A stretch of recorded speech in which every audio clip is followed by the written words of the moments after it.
Eu acredito que o maior risco que um profissional muito jovem pode correr no início da sua carreira é supervalorizar suas competências. Não me interprete mal. Eu não estou dizendo que um jovem profissional deveria entrar no mercado achando-se um lixo. Não é isso. Mas é importante ele entender que apenas a sua formação acadêmica não o qualifica completamente para agir no mercado. Há muitas formações que são necessárias para ele se sair bem em uma carreira. A primeira é a formação do caráter, o que começa na infância e traz grande influência do meio em que ele foi criado. Isso não tem muito a ver com classe social, pois existem pessoas com problemas de caráter em todas as classes. Uma pessoa que tenha sido treinada para passar rasteiras, enganar, mentir, roubar, etc., dificilmente perderá essa sua primeira formação. A escola, por si só, também não é um antídoto para um pepino torcido, porque, como diz o ditado, é de pequenino que se torce o pepino. Então, um jovem profissional soberbo demais, e isso vem do caráter, poderá ter sim dificuldade em aceitar uma posição que esteja abaixo da sua percepção das próprias competências. Eu digo percepção própria, não do empregador, percepção que ele tem das suas competências. Por ter feito este mais aquele curso, ele vai se achar mais apto do que alguém que traz menos títulos, mas muito maior bagagem de experiência prática. Então, esse é um cuidado que o profissional jovem corre, tem que ter para não correr esse risco. Outro risco que ele corre é o de ter dormido no ponto enquanto estava na faculdade. Uma das melhores coisas que inventaram foi o estágio, e todo jovem deve aproveitar isso. Quem apenas estuda e só deixa para pensar em trabalhar quando estiver com o canudo na mão, vai encontrar uma fila de gente na entrevista para um emprego, e são pessoas que estudaram e trabalharam ao mesmo tempo. Nem precisa dizer que a sua inércia nos tempos acadêmicos irá custar pontos nessa hora, na hora da sua entrevista. O sucesso também pode virar a cabeça. O sucesso na fase inicial pode virar a cabeça de um jovem e acreditar que ele sempre vai conseguir realizar os seus sonhos. É o que aconteceu, por exemplo, com a bolha da internet, que ela criou alguns desses perfis. Do jovem que entrou no mercado apenas com uma ideia bem-sucedida, mas não tinha ainda estrutura e nem formação para levar sua ideia adiante. Na virada do século passado, nós vimos milhões sendo queimados por empresas incubadas com dinheiro de pessoas velhas, incubadas por jovens e dinheiro de pessoas velhas que não entendiam de internet. E eram administradas por jovens que não entendiam de administração. Então, como ocorre? Como aqueles antílopes que cruzam os rios da África, quando tem aquelas peregrinações grandes, né? Alguns escaparam de um crocodilo do mercado só para caírem na boca de outro no próximo rio. O sucesso prematuro, que deveria deixar cicatrizes e calos para a vida inteira, às vezes corta de forma letal a carreira do neófito por excesso de um espírito voluntarioso e rebelde e pouca cautela. Isso poderia ter sido evitado com algumas terrinas de caldo de prudência tomadas na hora certa. Mas pode ser também que o jovem não tenha passado por uma fase de sucesso prematuro e mesmo assim se transforme numa vítima de uma decepção na carreira. A própria criação e formação podem levar o jovem a acreditar que o mundo será condescendente com as suas traquinagens, porque os seus pais agiam assim com ele em casa. Crianças mimadas às vezes dão ótimos tiranos na chefia, mas nem sempre vingam como subordinados, mesmo porque eles foram criados na insubordinação.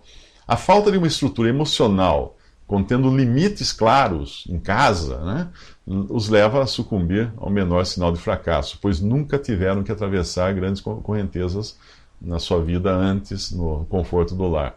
A vida fácil e inconsequente da infância e da adolescência pode ter um preço alto na carreira desse jovem mais tarde.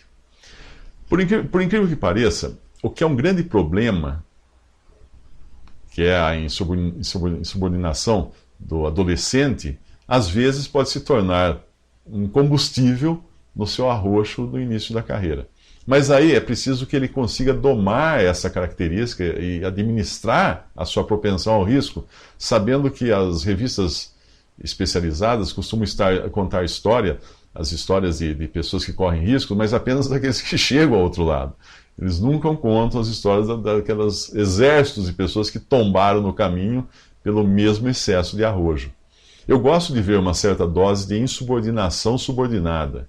O que eu quero dizer com isso? Não a insubordinação às leis, às autoridades, aos pais, aos parâmetros administrativos que nós encontramos nas empresas, mas uma falta até de subordinação aos paradigmas que são estabelecidos previamente. Porque a criatividade não pode estar limitada a parâmetros para ela poder existir e ter folga para agir. A camisa do criativo deve ser larga nas axilas para não segurar os seus movimentos. A criatividade não pode ser mantida a rédeas curtas e nem a rédeas longas, mas simplesmente sem rédeas, para cavalgar para o lado que ela quiser. Quando eu era jovem, eu costumava cavalgar, andar a cavalo. Eu fiz isso algumas vezes sem sela e sem arreios, simplesmente montado em pelo e disparando pelos pastos. Aparentemente o cavalo corria sem direção ou controle, mas as suas orelhas é que me davam uma confiança. Quem já viu um cavalo sabe que as suas orelhas parecem radares. Elas ficam se movendo constantemente para todos os lados e são independentes uma da outra. E elas detectam assim o que elas conseguem pelo caminho, os sons que elas conseguem detectar pelo caminho.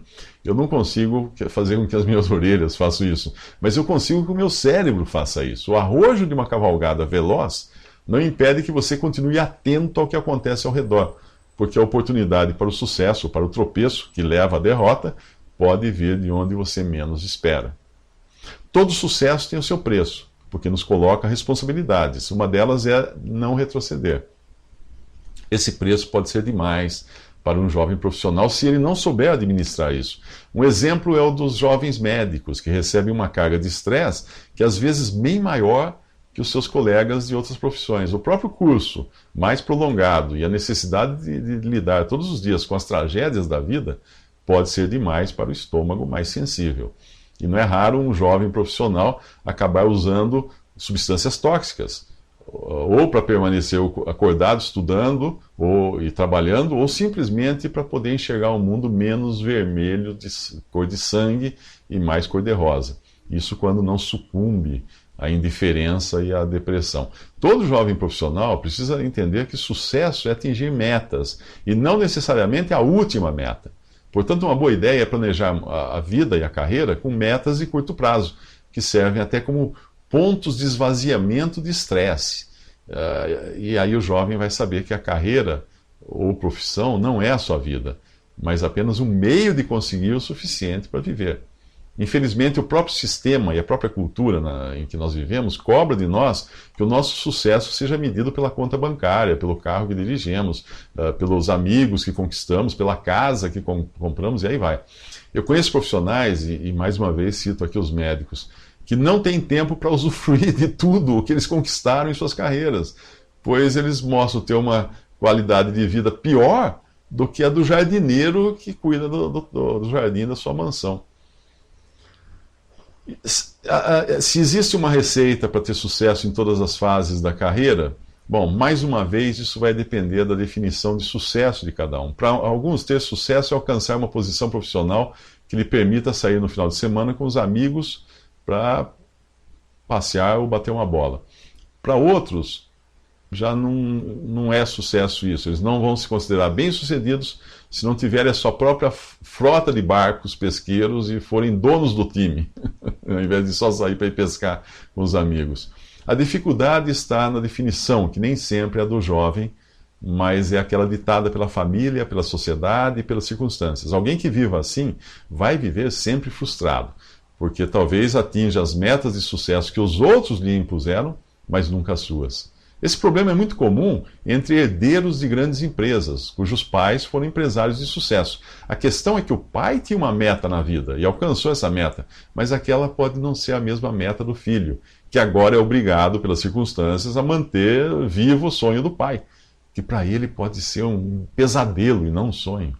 Cada um precisa sonhar seus próprios sonhos, para não viver só de realizar os sonhos dos outros. Existem fases na carreira. E eu creio que sempre existem momentos em que nós devemos dar guinadas na nossa carreira para fazer alguma coisa completamente nova e inusitada. Eu fiz isso algumas vezes durante a minha vida e sempre achei que me saí bem sucedido de cada experiência, talvez por ter meus próprios parâmetros de sucesso.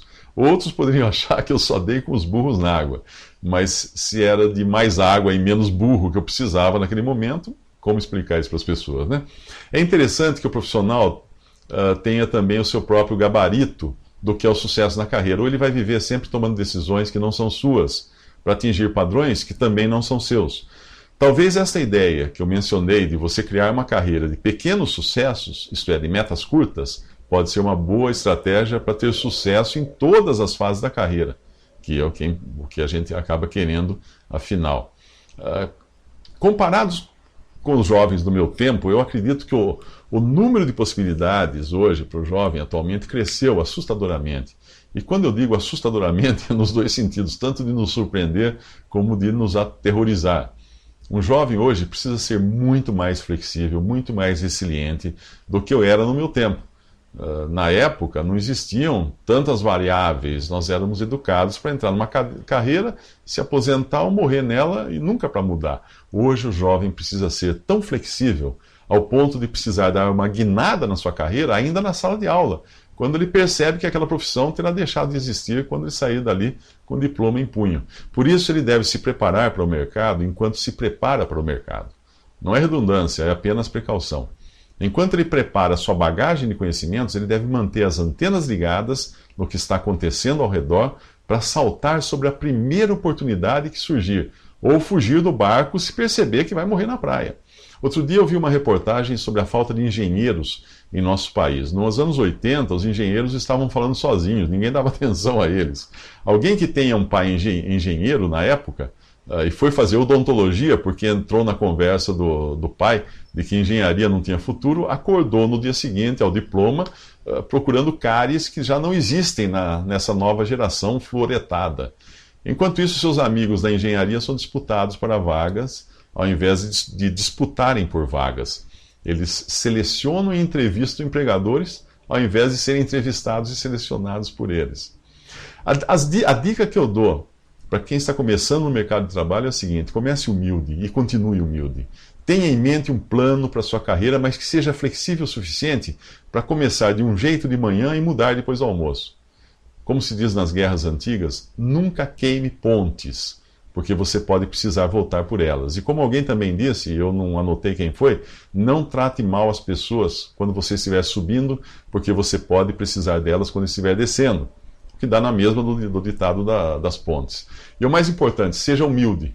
Eu já disse isso? Bom, então não custa repetir, porque esse é o segredo do sucesso da carreira feliz. Humildade. É claro que há soberbos bem-sucedidos, mas dificilmente nós poderíamos chamar de carreira feliz, por causa dos rastros de tristeza, de decepção e de destruição que essas pessoas deixam atrás de si.